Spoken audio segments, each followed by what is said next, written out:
لا إله إلا الله محمد رسول الله عليه صلاة الله وآله والأحبة.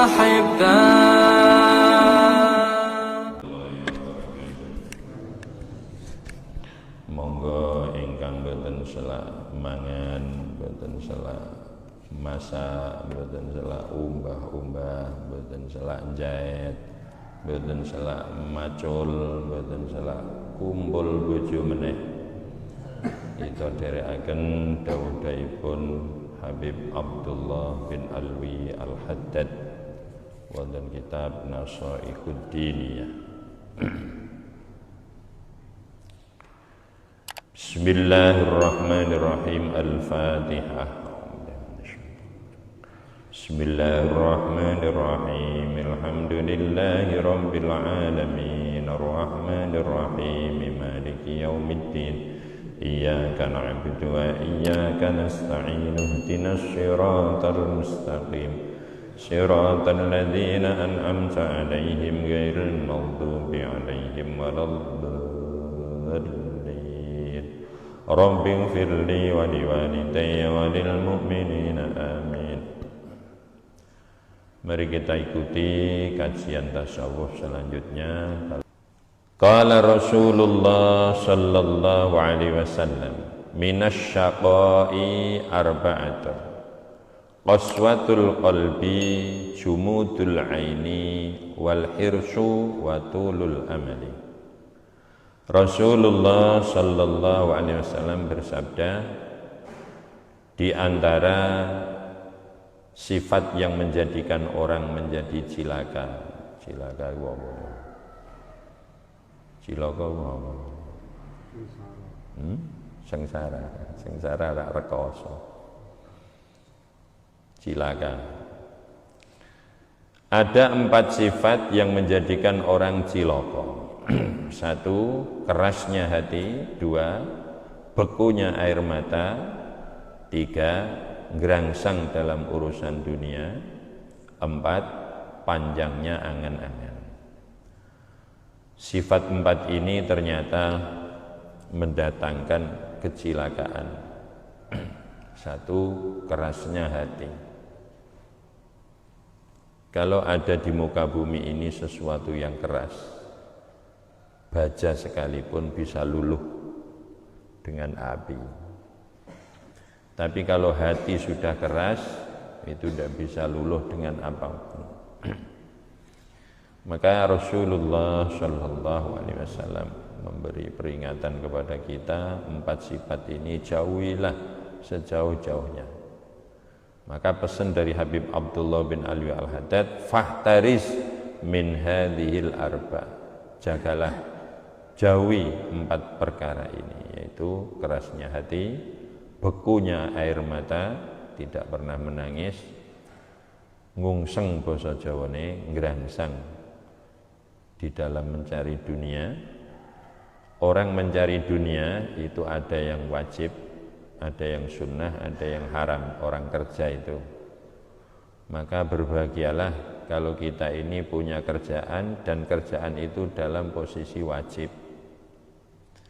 Orang yang kerjanya wajib, kalau tidak mau kerja dosa, itu ketika rumah belum ada yang dimakan, atau sudah ada tapi punya hutang yang harus diselesaikan, maka orang itu berangkat kerja hukumnya wajib. Tidak kalah dengan wiridan, tidak kalah dengan sholat sunnah, tidak kalah dengan membaca Al-Quran. Karena bagi dia berangkat kerja hukumnya wajib. Karena di rumah belum ada yang dimakan, atau sudah ada tapi dia punya hutang yang harus diselesaikan. Ada orang yang berangkat kerja hukumnya sunnah, yaitu orang yang di rumah sudah ada yang dimakan, tapi dia tetap pergi kerja dengan tujuan nanti hasil bisa dibuat amal-amal soleh, menolong orang, membantu orang, menyumbang masjid dan lain sebagainya. Ada yang mubah, bekerja boleh, tidak bekerja tidak dosa. Itu orang yang di rumah sudah ada yang dimakan, tidak punya hutang, dan tidak kepingin untuk bersedekah dengan lebihan harta, maka dia berangkat kerja ya boleh, tidak berangkat ya boleh. Ada yang makruh, yaitu pekerjaan yang makruh seperti bersih-bersih kotoran. Ada yang haram. Pekerjaan haram ada yang timbul dari niat, ada yang timbulnya dari pekerjaan yang dilakukan, seperti mencuri, menipu orang, menjual sesuatu yang haram, atau niatnya yang menjadikan dia haram bekerja. Orang yang bekerja dengan niat ingin menyombongkan diri. Saya mau kerja yang keras, kalau sudah punya mobil tak belayer-belayer, biar tonggo saya kupingnya kopoen, biar meriang kabeh melihat mobil saya. Nah, itu kesombongan yang mendorong dia sergap kerja, itu menjadi haram dia bekerja karena untuk kesombongan. Ketahuilah kerasnya hati terbawa dari dosa yang dilakukan. Kerasnya hati timbul dari bekunya air mata. Jadi pertama ini urutnya dari belakang hadis ini. Ada 4 perkara yang menjadikan orang cilaka. Kerasnya hati, bekunya air mata, gerangsang dalam mencari dunia, panjangnya angan-angan. Itu sebetulnya diawali dari yang awal. Pertama adalah panjangnya angan-angan. Kita punya anggapan masih hidup 40 tahun lagi. Punya cita-cita nanti kalau cucu saya lahir, padahal baru nikah. Baru nikah kok pikirannya kalau cucu saya lahir nanti bertempat tinggal di mana. Itu baru nikah mikir cucu. Masih jaka, belum nikah mikir, wah kok aku dia anak piye. Tak nggonon ndi. Akhirnya ndak berani rabi. Tulul amal. Ya, angan-angannya terlalu panjang. Tulul amal, panjangnya angan-angan menjadikan pemikiran yang berkepanjangan, susah yang berkepanjangan. Lah, di akhir zaman ini banyak orang yang memaksakan dirinya untuk memperpanjang angan-angan. Orang kuno itu mikir besok pagi saja tidak mau. Pak, berasnya habis, besok pagi gimana? Besok pagi kok dipikir. Nah terus, lah nanti kalau sore mati, oh iya ya Pak, ya sudah toh. Besok pagi ya besok pagi. Yang penting kewajiban kita laksanakan. Tidak punya uang kerja, itu melaksanakan kewajiban. Mikir besok pagi itu saja tidak mau, nanti menimbulkan kegelisahan. Lah sekarang, orang sekarang itu 5 tahun yang akan datang sudah dipikir. Itu namanya tulul amal, kepanjangan angan-angan. 5 tahun kok sudah dipikir sekarang. Apa itu? Kredit itu. Kredit itu kan mikir sesuatu 5 tahun yang akan datang. Bagaimana tidak semakin sumpek. 5 tahun yang akan datang sudah dimasukkan dalam pikiran. Karena panjangnya angan-angan maka timbul sifat hirsu. Hirsu itu ngerangsang, ngungseng bahasa Jawa ini. Apa ya? Semangat yang berlebihan di dalam mencari harta. Akhirnya apa yang timbul? Haram, diterjang, sampai tidak sholat, sampai tidak puasa. Nah, kalau itu sudah terjadi, apa yang akan timbul selanjutnya? Jumudul ain. Jumudul ain adalah bekunya air mata, tidak bisa menangis. Dosa-dosa yang melekat di dalam hati kita, dalam anggota tubuh kita, maka mempunyai akibat jumudul ain, bekunya air mata, sulit untuk tidak bisa menangis. Tidak bisa menangis. Kalau itu sudah terjadi, maka yang paling akhir adalah kerasnya hati. Kalau hati sudah keras, Masya Allah. Padahal hati adalah sumber dari semua perbuatan yang dilakukan semua anggota tubuh. Maka sudah barang tentu kalau hati ini kotor, tangan menjadi kotor, lisan menjadi kotor, mata menjadi kotor, kaki menjadi kotor, perut menjadi kotor, kemaluan menjadi kotor. Karena apa? Diawali dari kepalanya yang kotor, yaitu hati. Ya, kepalanya manusia itu kan hati, bukan otak. Karena otak itu sendiri yang menyuruh adalah hati untuk berpikir antara positif dan negatif. Maka 4 sifat ini punya keterkaitan. Jadi karena panjangnya angan-angan menimbulkan gerangsang dalam mencari harta. Karena gerangsang menimbulkan banyak dosa, akhirnya yang terjadi adalah bekunya air mata, tidak bisa menangis. Kalau sudah tidak bisa menangis, maka hati menjadi keras. Wa fil hadisil akhar wa'lamu anna Allah la yaqbalu du'aan min qalbin ghafilin wal ghaflah dunal qaswah wa hiya madmumah wa fiha ghayatud darar wal qalbul ghafilu huwa alladhi la yastayqidhu wa la yatanabbahu idza waradat alaihil mawa'idhu waz zawajiru. Dalam hadis Rasulullah sallallahu alaihi wasallam bersabda, ketahuilah wahai umatku, Allah tidak akan menerima doa yang keluar dari hati yang lalai. Lalai itu di bawahnya kerasnya hati. Sedangkan lalai itu sendiri adalah sifat mazmumah, membawa kemadharatan yang banyak. Nah, tanda-tandanya hati yang lalai itu bagaimana? Hati yang lalai yang tidak menerima petunjuk, tidak bisa bangkit ketika mendengar petunjuk, mendengar pitutur, mendengar mau'idhah. Sudah jelas kita salah, diingatkan tidak menerima. Itu menunjukkan bahwa hati kita sedang lalai. Jadi timbulnya kelalaian hati akhirnya menolak sesuatu yang hak.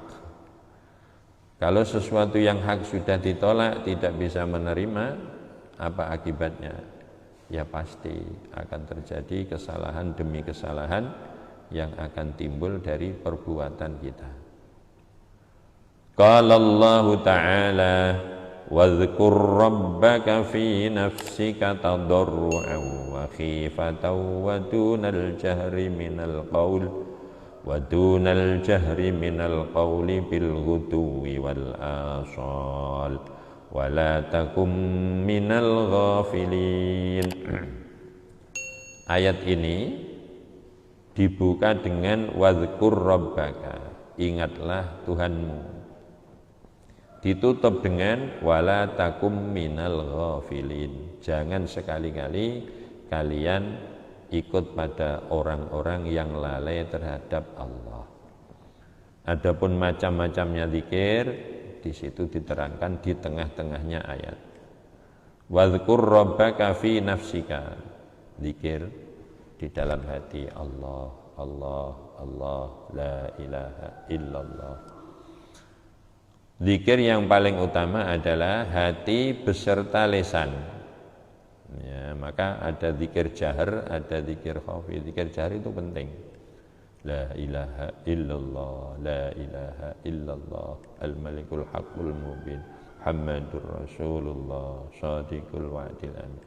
Jahar itu satu, untuk bisa nyambung antara lisan dengan hati karena dengar suaranya. Maknanya la ilaha illallah. Kalau khafi di hati itu terkadang karena kupingnya tidak dengar, menjadi gampang tidak fokus terhadap arti dari zikir yang dibaca. Di antara faedahnya malih tidak ngantuk. Maka kalau zikir kok bersama-sama kok ada yang tidak ada suaranya, tuh lihat kalau jujuk wis ngantuk. Begitu zikir selesai, loh kok wis bar, aku mau lapo loh. Ya, maka penting juga zikir jahar itu. La ilaha illallah al-malikul haqqul mubin. Rumangsane ira-ira ya babarane ngantuk. Maka perlu satu saat zikir jahar itu penting. Mari ndak ikhlas loh. Ikhlas itu jangan kemudian meninggalkan sesuatu yang penting gara-gara takut ndak ikhlas. Itu keliru. Aku naik jamaah ring masjid urung iso ikhlas alung ora jamaah. Keliru. Lah terus nanti akan dapat pahala dari jamaah ke masjid kemana kalau menunggu setelah ikhlas baru ke masjid, sementara tidak berangkat. Tidak ada keinginan untuk berangkat ke masjid, kok kepengen kalau ke masjid bisa ikhlas lu. Berangkatnya saja tidak ada kok. Kepengen bagaimana kalau berjamaah ke masjid dengan ikhlas lu. Berangkatnya toh itu belum ada, lah kok meneh ikhlasnya. Lah terus bagaimana? Ya tetap berangkat ke masjid. Belum bisa ikhlas, ya berangkat lagi. Belum bisa ikhlas, berangkat lagi. 1000 kali berjamaah ke masjid, ikhlas 1 kali, kita sudah tidak bisa membayangkan berapa besarnya pahala yang akan kita terima. Ya, maka zikir pun seperti itu, puasa pun seperti itu, sedekah pun seperti itu. Ya, maka penting zikir dengan zikir jahar. Berkaitan dengan apa yang disabdakan Rasulullah dan nyambung dengan apa yang disabdakan Allah SWT, wadhkur rabbaka fi nafsika tadarruan, dengan DP merendahkan diri, wa khifatan penuh dengan rasa takut, wa dunal jahri minal qaul, tidak usah banter-banter, ya ada, yang banter ya ada. Kapan kita disuruh zikir? Bil ghuduwi wal asal, pagi sore.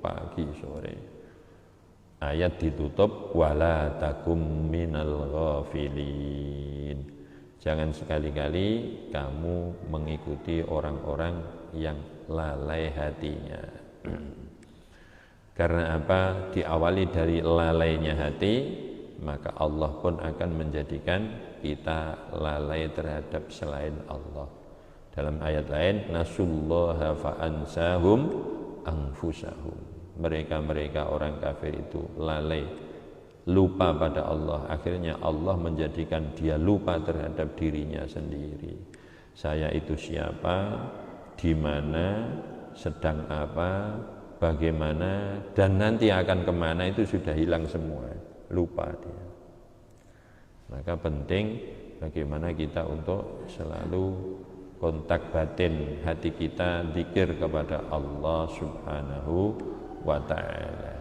Kalau sudah ingat pada Allah, maka ghaflahnya menjadi hilang. Kalau ghaflahnya menjadi hilang, qaswahnya menjadi hilang. Kalau qaswahnya menjadi hilang, bekunya hati menjadi hilang, maka mudah menerima petunjuk, mudah menerima pitutur. Karena apa? Jadi awal yang menyebabkan kita keras hatinya sudah mulai digempur dengan memperbanyak zikir. Alhamdulillah sudah kita ikuti bagaimana Rasulullah Sallallahu Alaihi Wasallam mengarahkan kita, memberi warning kita, jauhi 4 perkara, yaitu kerasnya hati, bekunya air mata, gerangsang di dalam mencari dunia, dan panjangnya cita-cita, panjangnya angan-angan urusan dunia. 4 ini yang menjadikan orang menjadi lupa sama Allah. Ketika sudah lupa sama Allah, Allah pun menjadikan dia lupa terhadap diri sendiri. Maulaya shalli wa sallim daiman abada ala habibika khairil khalqi kullihim huwal habibul ladzi turja syafa'atuhu likulli hawlim minal ahwa limuqtahimi ya Rabbi bil Mustafa balligh maqasidana faghfir lana ma madha ya wasi'al karami. Subhana rabbika rabbil izzati amma yasifun wa salamun alal mursalin walhamdulillah.